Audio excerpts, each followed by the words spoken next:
Qutuz adalah seorang pria luar biasa yang bangkit dari seorang budak menjadi pemimpin tentara Mamluk, yang merupakan salah satu kekuatan militer paling kuat di dunia pada saat itu. Pada tahun 1260, Kekaisaran Mongol, yang dipimpin oleh Hulagu Han, hampir menaklukkan seluruh dunia Islam. Tentara Mongol telah membumi hanguskan Baghdad, yaitu pusat kekhalifahan Islam. Mereka tampak tak terbendung, namun, Qutuz bertekad untuk menghentikan mereka. Inilah kisah Saifuddin Qutuz, mantan budak yang dijual Mongol yang akhirnya menghentikan laju Mongol di dunia Islam. Kisah Kekaisaran Mamluk adalah salah satu epos keajaiban yang dapat keluar dari banyak kesulitan, karena Mamluk berhasil menangkis berbagai invasi oleh kerajaan-kerajaan kuat seperti Mongol dan tentara salib Eropa. Kesultanan Mamluk sendiri didirikan pada tahun 1250 oleh sekelompok komandan Mamluk yang menggulingkan dinasti Ayyubiyah yang telah memerintah Mesir dan Suriah. Mamluk adalah pasukan budak Islam yang dibawa oleh dinasti Ayyubiyah ke Mesir dari Asia Tengah dan dari kawasan Kaukasus. Salah satu budak yang dijual oleh Mongol dari kawasan Kaukasus dan terdampar hingga ke kerajaan Mamluk di Mesir, adalah Saifuddin Qutuz.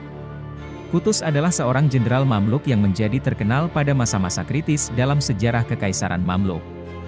Pada abad ke-13, Kekaisaran Mongol berkembang pesat dan menjadi ancaman besar bagi dunia Muslim. Bangsa Mongol telah menaklukkan sebagian besar wilayah Asia Tengah, Persia, dan Irak, dan bersiap untuk menginvasi Suriah dan Mesir, yang keduanya berada di bawah kendali Kesultanan Mamluk. Qutuz tahu bahwa ia harus menggalang pasukan Muslim dan menyatukan mereka untuk melawan bangsa Mongol. Dia pergi ke Damaskus dan bertemu dengan para pemimpin Muslim lainnya, termasuk komandan Mamluk yang terkenal, Baibars. Bersama-sama, mereka membentuk aliansi dan mengumpulkan pasukan untuk menghadapi bangsa Mongol. Qutuz memimpin pasukan Mamluk untuk menghadapi bangsa Mongol pada pertempuran Ain Jalut, yang terjadi di dekat lembah Yizreel di Palestina Utara. Mamluk pada awalnya kalah jumlah dan tertinggal dalam hal persenjataan, tetapi mereka berhasil membalikkan keadaan dan akhirnya keluar sebagai pemenang. Kepemimpinan dan keberanian Qutuz di medan perang memainkan peran penting dalam kemenangan Mamluk di Ain Jalut, yang secara luas dianggap sebagai salah satu pertempuran paling penting dalam sejarah dunia Muslim. Kemenangan Qutuz di Ain Jalut merupakan titik balik dalam sejarah Timur Tengah. Ini adalah pertama kalinya bangsa Mongol dikalahkan dalam pertempuran terbuka, dan ini menyelamatkan dunia Islam dari kehancuran dari penguasaan sepenuhnya oleh Kekaisaran Mongol. Bahkan implikasi dari kemenangan ini juga berhasil melemahkan upaya Mongol untuk menguasai Eropa pada saat itu. Oleh karena itulah pada akhirnya Qutuz menjadi pahlawan dan legenda, dan kemenangannya di Ain Jalut masih dirayakan oleh umat Islam hingga saat ini.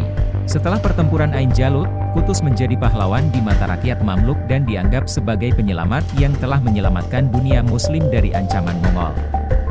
Qutuz diangkat sebagai Sultan baru Kekaisaran Mamluk, dan ia dengan cepat mulai mengkonsolidasikan kekuasaannya dan memperluas wilayah kekaisaran. Namun, masa pemerintahan Qutuz tidak berlangsung lama.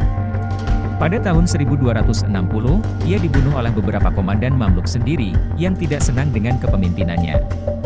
Meskipun kematiannya terlalu cepat, Qutuz tetap menjadi tokoh terkenal dalam sejarah Kekaisaran Mamluk, dan perannya dalam pertempuran Ain Jalut dikenang sebagai salah satu momen paling heroik dalam sejarah dunia Muslim. Semoga akan lahir Qutuz-Qutuz lainnya di dunia Islam. Terima kasih sudah menonton, jangan lupa share, komen, dan like videonya.